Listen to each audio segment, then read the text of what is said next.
Hello there and welcome to my channel. I'm very excited for this one because I'm going to introduce to you the reflection frame. What is this? Well, it's e-ink as art. It's e-ink in a kind of a framed canvas that allows you to display your own images or pre-selected images and to change them at will. I think this is the beginning of something big for e-ink in the consumer space. So we've seen e-ink be successful at e-reading with like the Kindle and other types of devices. We've seen it be very successful with note-taking, and I think this might be the third next best use for e-ink. I'm really excited about it. And the reflection frame is the first device that's come to market. There'll be others, and we'll talk about that toward the end of the video. But I'm going to spend this video just walking through it. We're going to look at the device. We're going to look at how images look on the device. We're going to go over all sorts of aspects of it. And then we're going to wrap it up with my general thoughts about this technology. I'm excited about this. I think this is a really big deal. And I can't wait to share it with you. So let's dig on in. So I wanted to show off a series of images so you can get a sense of what it's like. And I'll show off between art, AI, images, photographs, etc. to give a nice range. Now, as we're doing this, this is probably a good time to talk about pixel density. When we talk about e-ink screens, the PPI, or pixels per inch, is often something that comes up. And of course, the higher, the better, generally speaking. Devices now, in black and white in particular, can go up to 300 PPI.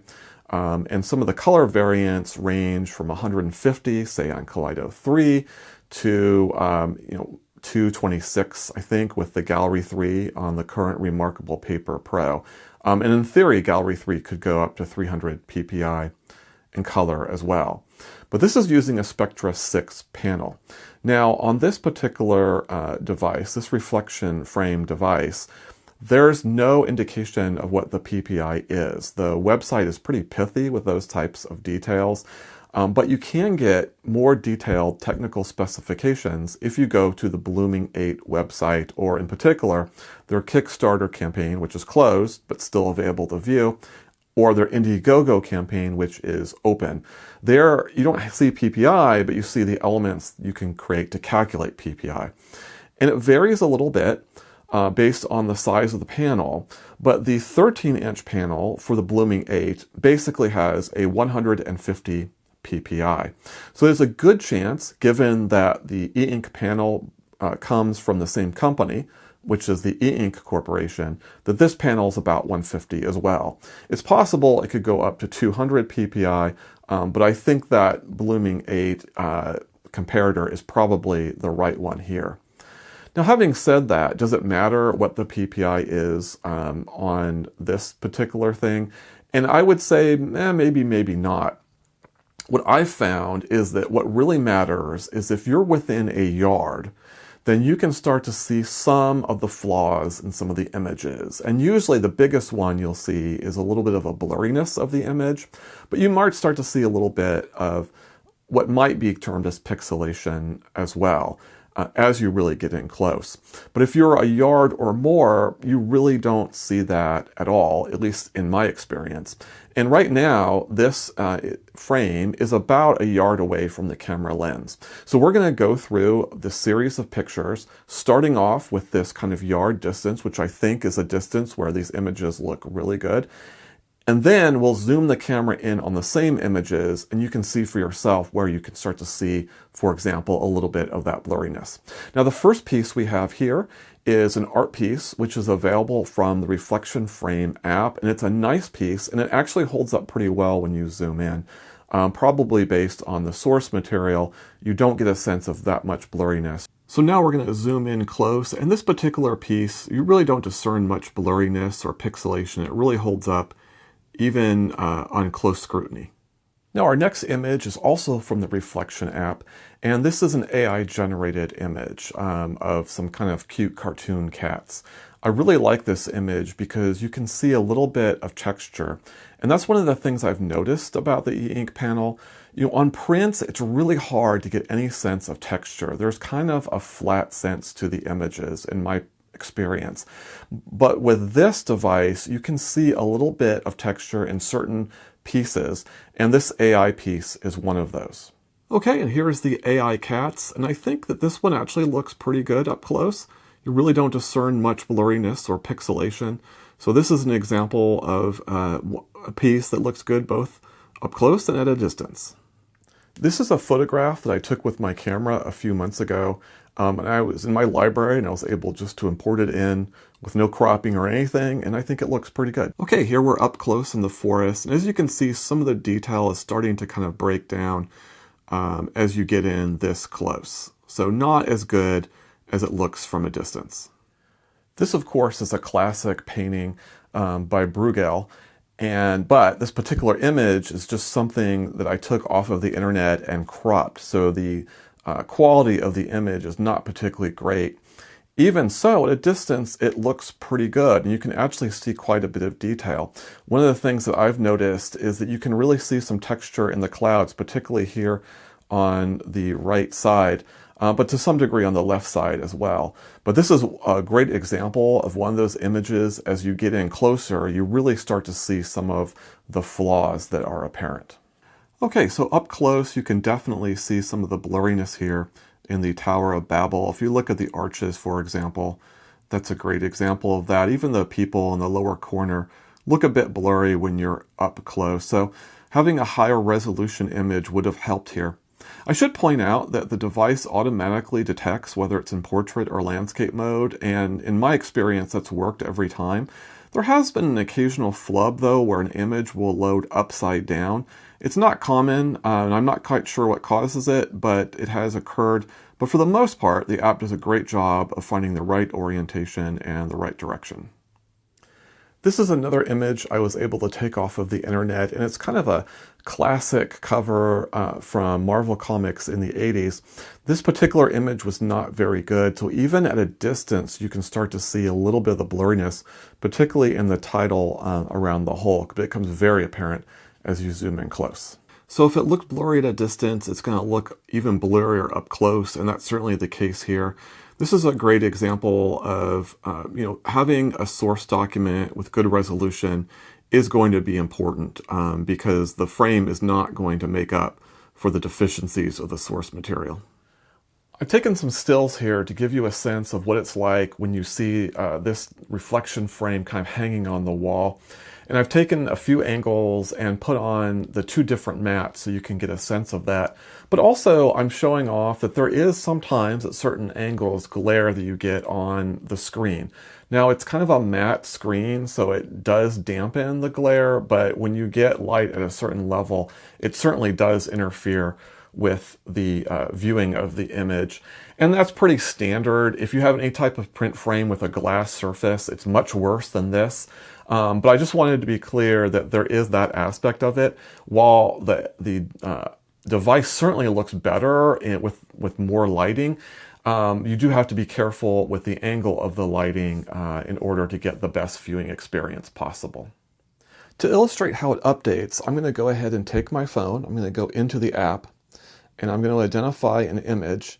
And now I'm going to place it next to the NFC, which is in the lower left corner of the device, and I'm going to click on that. It's going to say connecting, and then it'll move up in roughly 10% increments until the image is loaded. And it's loading pretty quick. And then in under a minute, the screen is going to update into this new image. So let's take a look at that.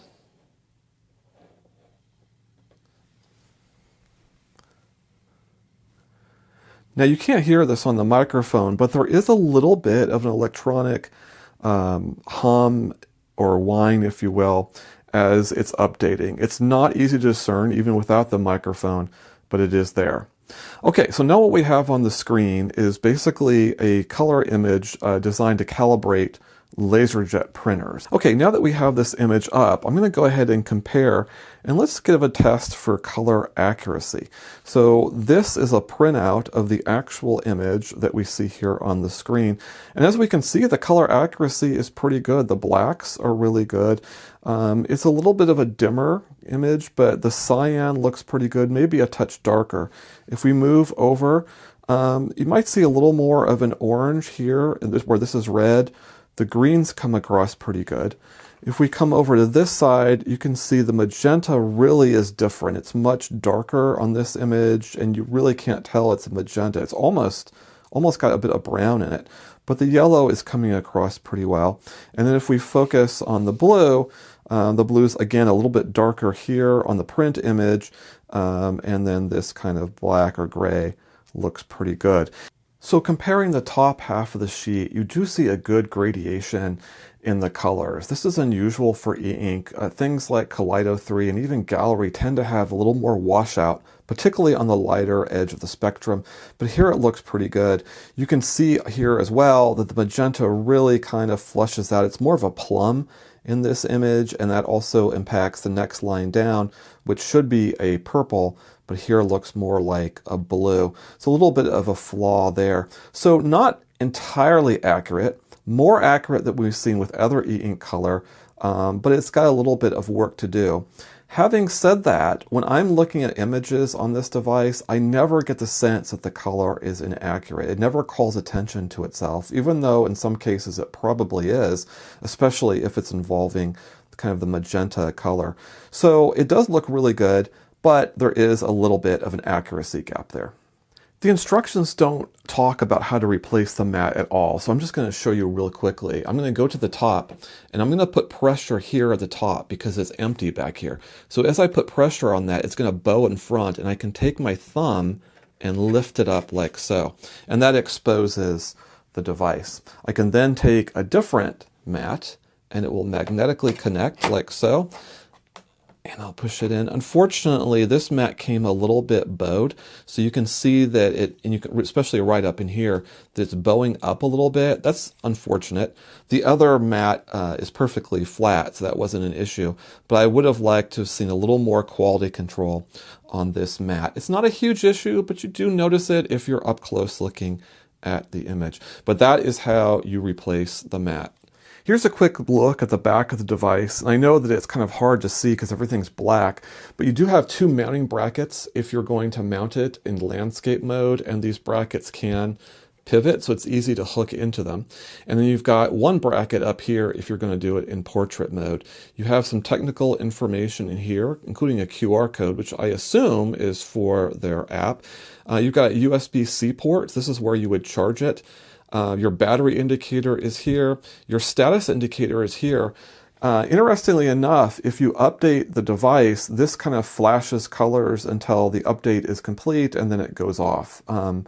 It's odd because normally you're going to update the device when it's on the wall and you're not going to see it, but there is a status light running while that's happening. And then you have a clear button to clear off the image back to its gray state, and then a reset button as well. But for the most part, you're never going to need to go back here.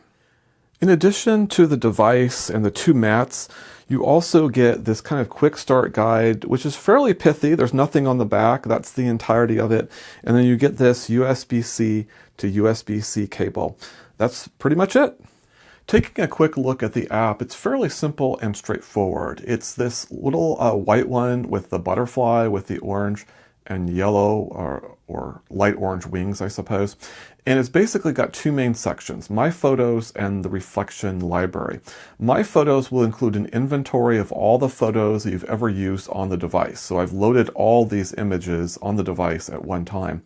I can also add photos by clicking this button at the bottom. And basically what it's going to do is it's going to show a library of photos that you've recently looked at, in addition to other photos that are on your device. So you have any photos in your camera, any photos you took in messages that you sent out will be in there. Screenshots will be in there. That's how I got the Tower of Babel, as you can see there. And then there are a few kind of minor categories, which I'm not quite sure where they're pointing to.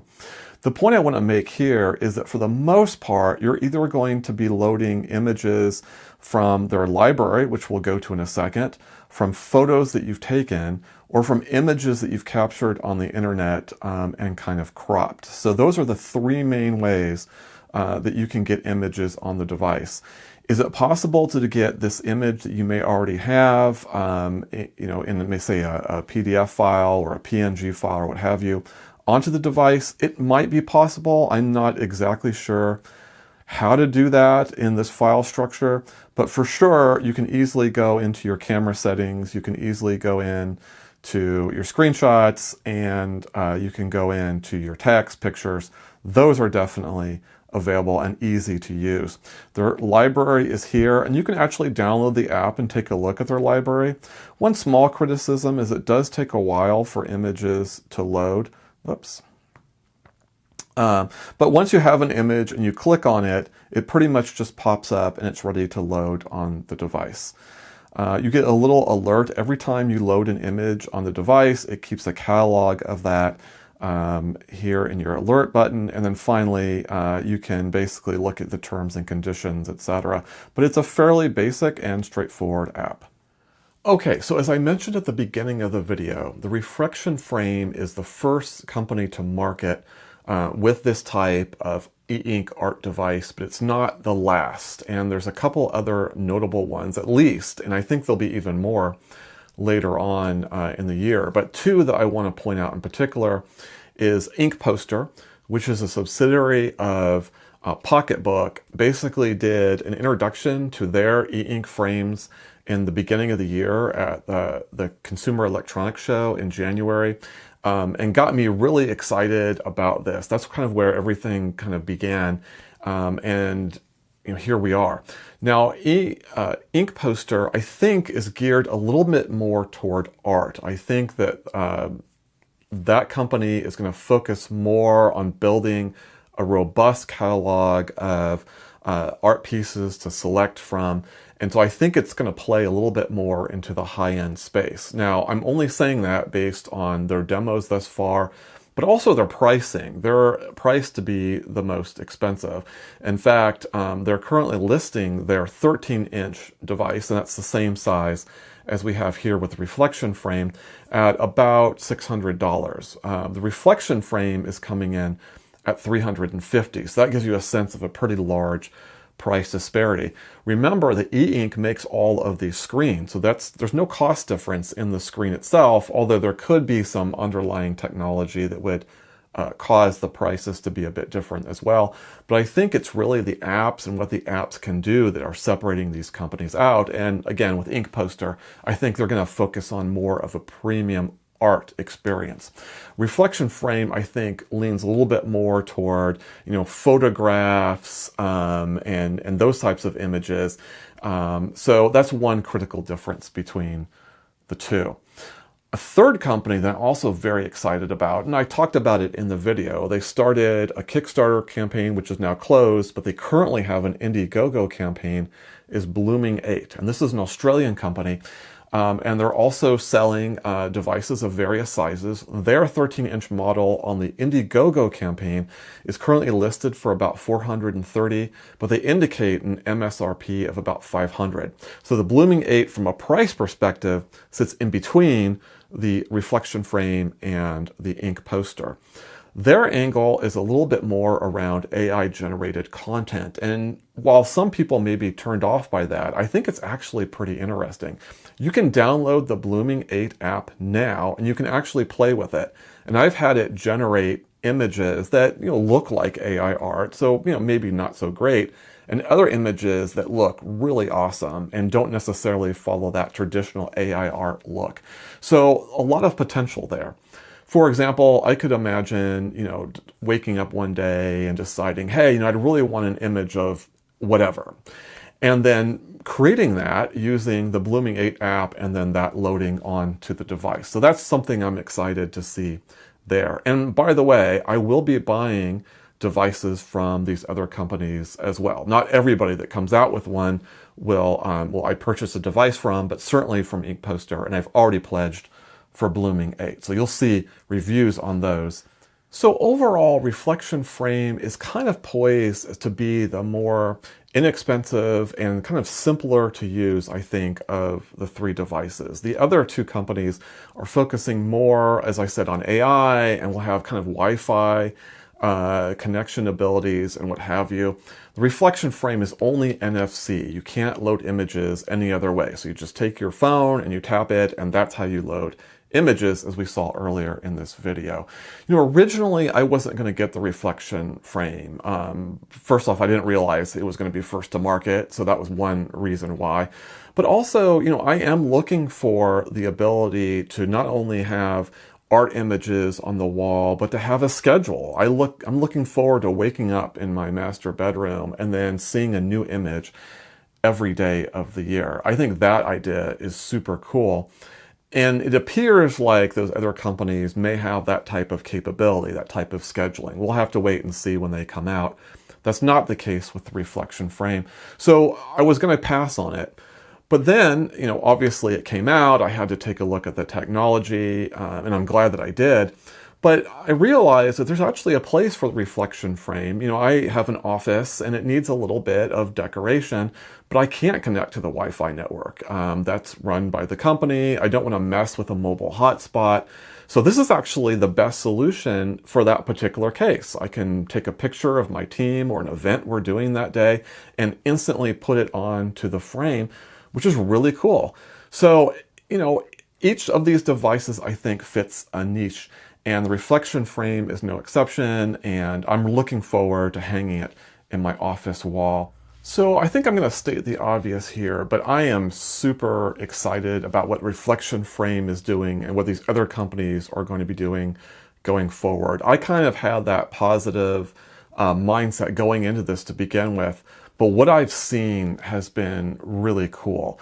Is it perfect? Is it flawless? No. And we've covered some of those flaws and looking at some of those images in this video. But I think when it comes down to it, it delivers. And I'm really excited for what Reflection Frame and other companies are doing here. And this is just one of the most exciting things that's going on with Eink right now.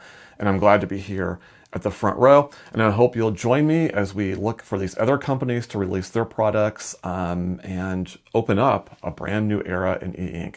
All right, if you have any comments or questions, please pop those into the chat. Please like and subscribe if you're so inclined. And until next time, I look forward to seeing you in the next video.